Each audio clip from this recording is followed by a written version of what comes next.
شعور بخشا؟ کس نے تجھے چلنا سکھایا؟ کس نے تجھے بولنا سکھایا؟ کس نے تیری چھاتی میں زور رکھا؟ آج تو کڑیل جوان ہے، آج دولت کے انبار تیرے پاس ہیں، آج تو چودھری ہے، آج تو خان صاحب ہے، آج تو بہت بڑا عالم ہے، آج تو مفتی ہے، آج تو پیر ہے، آج تو منسٹر ہے، آج تو ناظم ہے، آج دنیا تیری بات گزار ہے، آج تیرے دماغ میں وہ قوت رکھ دی گئی کہ دنیا کو تو انگلیوں پہ نچا رہا ہے۔ ذرا پلٹ کے دیکھنا پیچھے، ذرا پیچھے لوٹ کے تو دیکھ، تو چار پائی کے سہارے بھی چلنا نہیں جانتا تھا، پھر تجھے چار پائی سے چلنا سکھایا، پھر تو نے چلنا اور چلتا تھا، دو قدم تو گر پڑتا تھا۔ ذرا ماضی کی طرف پلٹ کے دیکھ، اور تو بھول گیا رب کو جس نے تجھے اتنا کچھ دیا۔ چل ماضی کی طرف پلٹ کے نہیں دیکھنا، مستقبل کی طرف ہی جھانک کے دیکھ لے۔ ایک وقت پھر دوبارہ تیرے اوپر ایسا آئے گا، پھر تیری بولتی بند ہو جائے گی، پھر تیرا چلنا بند ہو جائے گا۔ چار پائی سے لگ گیا، مورے میں تکلیف ہو گئی، تو فالج زدہ ہو گیا۔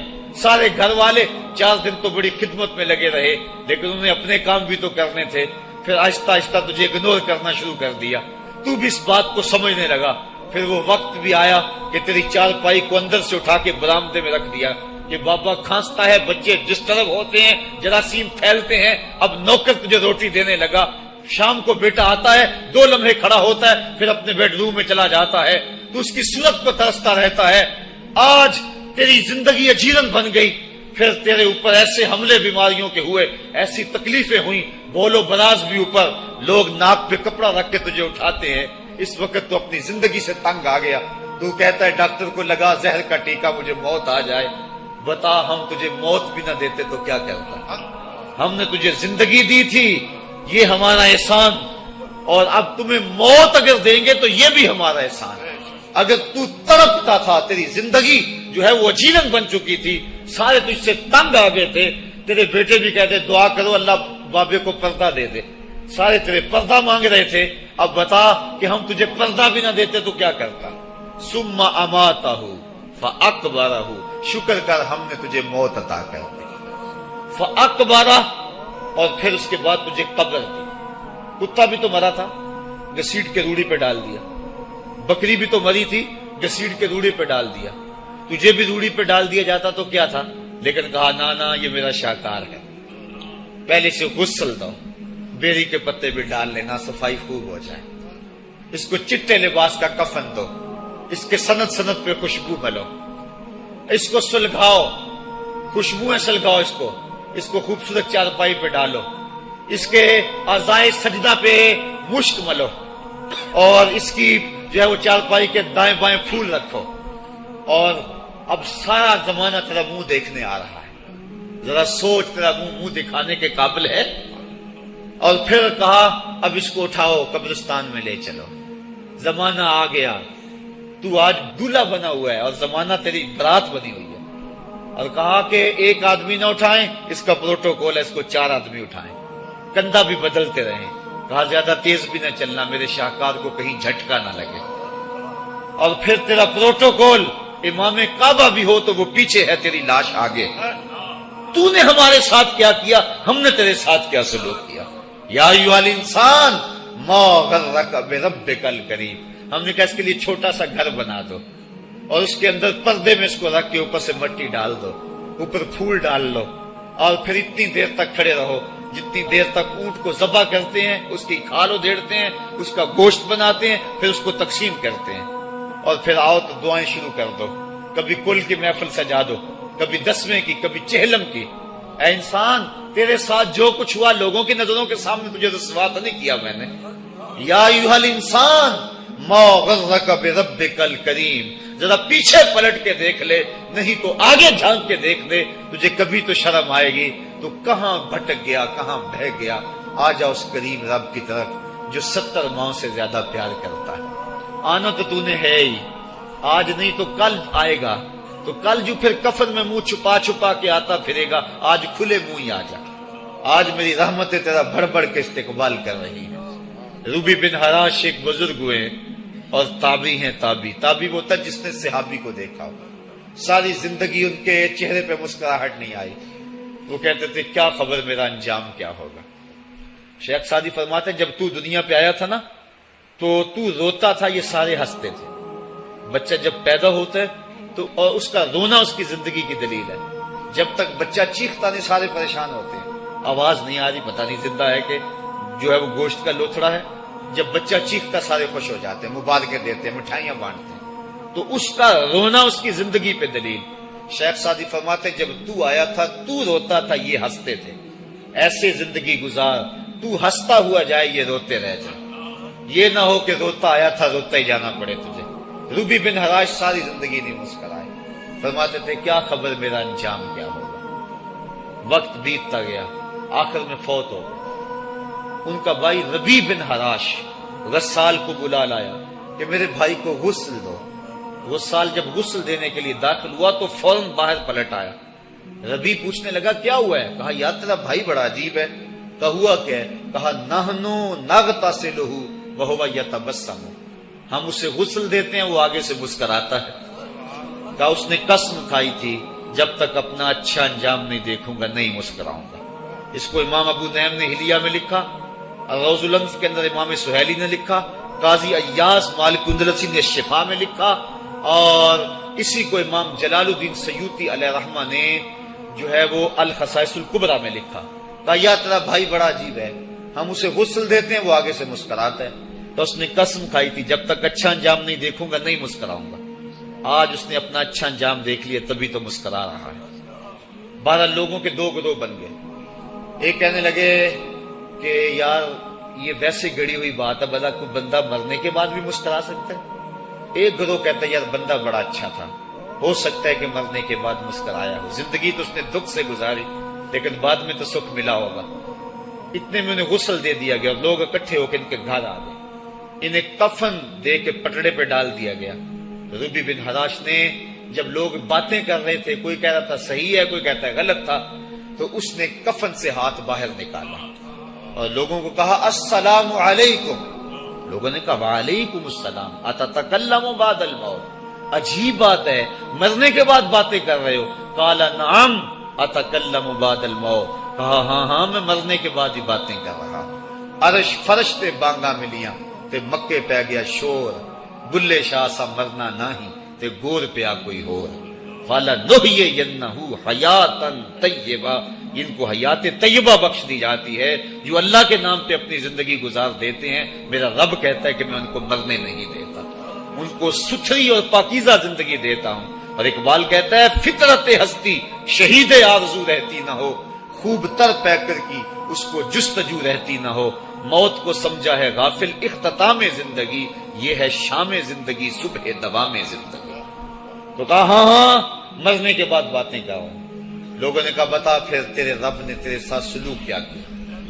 تو ربی جو فوت ہو چکا کہتا ہے استقبلنی ربی غیر غضبان واستقبلنی بروح و ریحان. کیا پوچھتے ہو، اس کے قدرت والے چہرے پہ کوئی غصہ نہیں تھا. اس نے روح و ریحان کے پھولوں کے ہار میرے گلے میں ڈالے. لوگوں نے باتیں پوچھنا شروع کر دی. موقع مل گیا ایک مردہ بول پڑا، کوئی ادھر کی پوچھ رہا ہے کوئی ادھر کی پوچھ رہا ہے. امام ابو نعیم لکھتے ہیں کہ جب لوگوں نے سلسلہ کلام طویل کر دیا تو ربی بن حراش نے کہا اجلوا بی ولا تؤخروا بی لان ابا القاسم ينتظر علی الصلاۃ. دیر نہ کرو، مجھے جلدی جلدی قبرستان میں لے جاؤ، تم مجھے باتوں میں لگا رہے ہو. امام الانبیاء میرے جنازے کا انتظار فرما رہے ہیں. لوگوں نے جنازہ پڑھا اور اپنے گھروں میں آنے کی بجائے سیدھا ام المومنین حضرت عائشہ صدیقہ رضی اللہ تعالی عنہا کی چوکھٹ پہ چلے گئے اور جا کے سارا ماجرا کہا. وہ ابھی باقاعدہ حیات تھی. کہا ایک آدمی نے مرنے کے بعد یوں باتیں کی ہیں، آپ اپنی رائے بتائیں کہ یہ کیا ہو سکتا ہے. تو ام المومنین رضی اللہ تعالی عنہا نے فرمایا تم کیوں پریشان ہو گئے ہو، میرے سرتاج آقا فرما گئے ہیں کانا رجل من امتی یتکلم بعد الموت. میری امت میں ایسے مرد بھی ہوں گے جو مرنے کے بعد باتیں کیا کریں گے.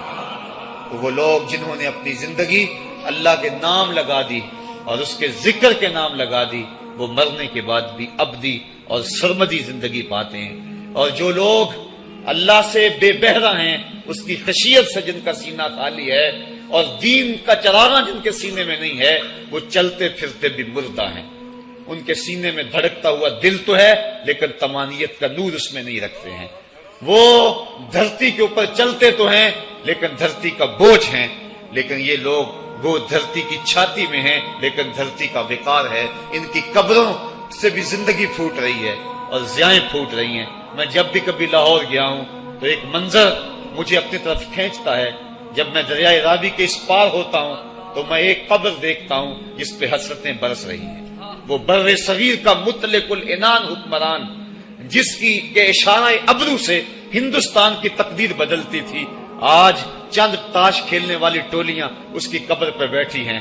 اس کی محبوب بیوی جو بادشاہ کے پیچھے بیٹھتی تھی اور پردہ پیچھے لٹک رہا ہوتا، بادشاہ کا کوئی فیصلہ اسے ناگوار ہوتا، پیچھے سے وہ کمر ٹھونکتی، بادشاہ فیصلے بدل لیتا۔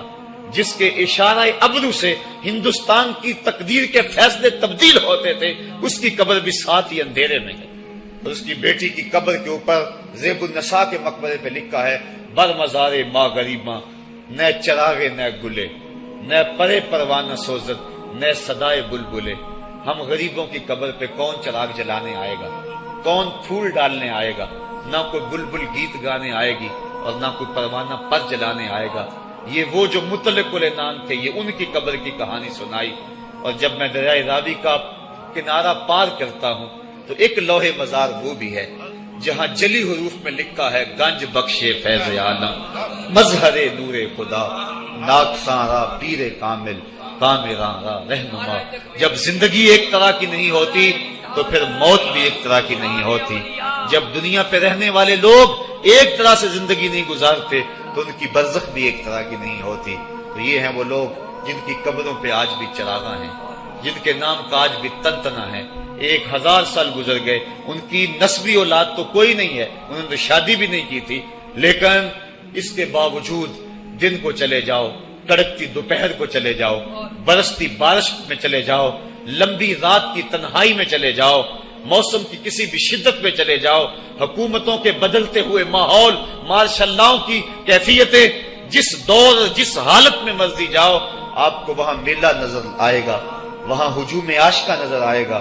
ارے میں گسارو سویرے سویرے، خرابات کے گرد پھیرے بپھیرے، کبھی اس طرف بھی گزر کر تو دیکھو، بڑی رونقیں ہیں فقیروں کے ڈیرے۔ تو وہ لوگ جنہوں نے اپنی زندگی اپنے مالک کے نام گزاری، وہی زندہ ہیں، وہ سرمدی اور ابدی زندگی پائے ہوئے ہیں۔ صاحبو، اب میرے اور آپ کے پاس سانسوں کا موقع موجود ہے، ورنہ یہ سانسیں تیزی کے ساتھ پگھل رہی ہیں۔ میں کل امام راضی کو پڑھ رہا تھا، وہ کہتے ہیں، ایک بزرگ فرماتے مجھے سمجھ نہیں آ رہی تھی ان الانسان لفی خسر کی، کہ بے شک انسان گھاٹے میں ہے۔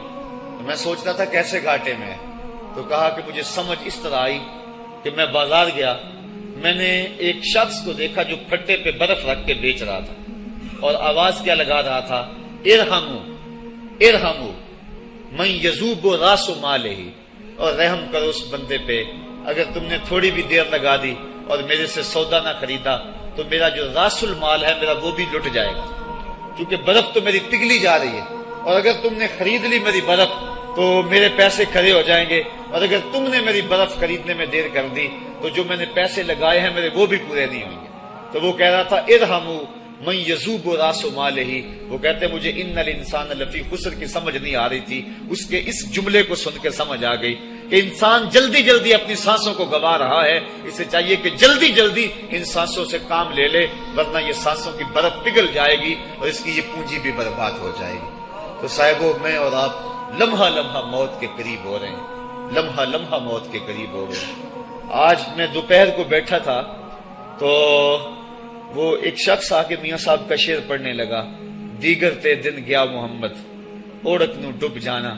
تو میری نظر چلی گئی، میں نے کہا ابھی تو 10 بجے ہوں گے، تو میں نے کہا صبح کے 10 بھی بج گئے ہیں اور پھر 12 بھی بج جانے، پھر ظہر بھی ہوگی، پھر دیگر بھی ہوگی، اور اس کے بعد پھر شام بھی ہو جانی ہے۔ اب ہم دیگر تک تو پہنچ گئے ہیں، اب شام کے تدلکے بھی قریب ہو گئے ہیں، تو یہ دن ڈوب جانا ہے تھوڑی دیر کے بعد۔ یہی مثال ہماری زندگی کی ہے، کوئی دوپہر تک آ گیا ہے، کوئی چاش تک آ گیا ہے، کوئی ظہر تک آ گیا ہے، کوئی عصر تک آ گیا ہے، اور کسی کی زندگی کا سورج بالکل غروب ہونے کے قریب آ گیا ہے۔ صاحبو، پتہ کوئی نہیں کہ ہمارا اگلا قدم کہاں ہے۔ اس سے قبل کہ کوئی حجت باقی نہ رہے، مجھے آپ کو اپنی زندگی پہ نظر ثانی کرنا ہوگی، اپنے گناہوں کا اور اپنی نیکیوں کا حساب لگانا ہوگا۔ ایک ترازو تو کل محشر کے میدان میں لگے گا، ایک ترازو ضمیر کی عدالت میں آج ہی لگانا ہوگا۔ ہمیں دیکھنا ہوگا ہمارے پلے کتنے عمل ہیں اچھے، اور جو اچھے عمل ہیں ان میں خلوص والے کتنے ہیں، لوگوں کے دکھاوے والے کتنے تھے، رب کے لیے کتنے عمل کیے اور لوگوں کے لیے کتنے کیے۔ تو پھر ترازو لگا کے ہم نے اپنے اعمال نامے کو آج ہی تولنا ہے اور وزن کرنا ہے، اور اپنی زندگی کو نیکی کا حسن دینا ہے۔ وقت کٹ رہا ہے، زندگی لمحہ لمحہ موت کے قریب ہو رہی ہے، قبل اس سے کہ کوئی حجت باقی نہ رہے، ہم ہاتھ ملتے رہ جائیں، پچھتاتے رہ جائیں تو کیا فائدہ ہوگا۔ بلکہ میں نے تو پڑھا کتابوں میں، علماء لکھتے ہیں قیامت کے دن تو نیکوکار بھی پچھتائیں گے۔ بدکاروں نے تو پچھتانا ہی پچھتانا ہے، نیکوکار بھی پچھتائیں گے۔ بدکار تو اس لیے پچھتائیں گے انہوں نے اتنے گناہ کیوں کیے، تو نیکوکار کیوں پچھتائیں گے؟ جب وہ اپنے اچھے اعمال کی جزا دیکھیں گے تو وہ پچھتائیں گے، ہائے جو چند لمحے ضائع ہو گئے وہ بھی کیوں ضائع ہو گئے، وہ بھی میں نے کیوں برباد کر دیے، وہ بھی اس راستے پہ ڈالے ہوئے ہوتے۔ تو آج مجھے آپ کو موقع ہے، دیکھیں قبریں، کتنی قبریں جو ہیں وہ ہمارے کتنے ملنے والے، ذرا نظر دوڑائیں نا، آج ہم کتنوں کو کندھوں پہ اٹھا کے قبرستان چھوڑائے ہیں۔ حضرت غوث اعظم رضی اللہ تعالیٰ عنہ فرماتے ہیں، جا کے قبرستانوں میں دیکھو کتنے کتنے حسینوں کی مٹی خراب ہو رہی ہے، جو اپنے بدن پہ ایک چٹکی مٹی نہیں پڑنے دیتے تھے، آج ان کا کفن بھی تار تار ہو گیا ہے۔ جو اپنے کلف لگے کاٹن کو سلوٹ نہیں آنے دیتے تھے، آج ان کے کفن بھی ٹوٹ گئے ہیں اور ہڈیوں کے جوڑ جوڑ الگ ہو گئے۔ تو وقت ہمارے اوپر وہ آنے والا ہے، کسی نے آج تک موت کا انکار نہیں کیا۔ میں نے لوگوں کو خدا کا انکار کرتے دیکھا، آپ نے بھی دیکھا، لیکن کوئی موت کا آج تک انکار کرتا نہیں دیکھا گیا۔ موت اپنا آپ منوا لیتی ہے۔ میں اور آپ موت کے بتدریج قریب ہو رہے ہیں، ہمارا اٹھنے والا ہر قدم ہمیں موت کے قریب کر رہا ہے۔ تو قبل اس سے کہ وہ وقت آ جائے اور کوئی حجت باقی نہ رہے اور ہم ہاتھ ملتے رہ جائیں، وقت پر کافی ہے ایک قطرہ بھی آب خوش ہنگام کا، جل گیا جب کھیت برسا می تو پھر کس کام کا، پھر تو پچھتاوا ہی ہوگا۔ آج ہم پچھتا لیں تاکہ زندگی میں حسن نیکی کا آ جائے۔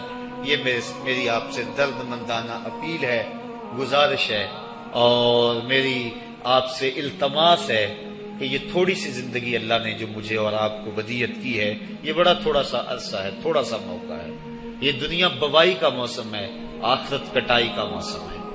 جو بوائی کے موسم کو برباد کر بیٹھا ہے، کٹائی کے موسم میں اس کے ہاتھ کچھ نہیں لگتا۔ تو آج تخم میں عمل ڈال لیں، آج ایک بیج ڈالیں گے کل 70 کاٹ لیں گے، لیکن اگر آج کچھ نہ کیا، اپنی سانسیں برف کی طرح پگھلا دیں، تو یہ اس شخص کی طرح ہے جو پھٹے پہ رکھ کے برف کہہ رہا ہے کہ میرے اوپر رحم کرو، اگر تم نے میرے سے برف نہ خریدی تو میرا راس المال بھی لٹ جائے گا۔ ہمارا راس المال سانسوں کی صورت میں لٹ رہا ہے۔ اللہ مجھے آپ کو اپنی رحمتوں کا حصار عطا فرمائے۔ وآخر دعوانا ان الحمد للہ رب العالمین۔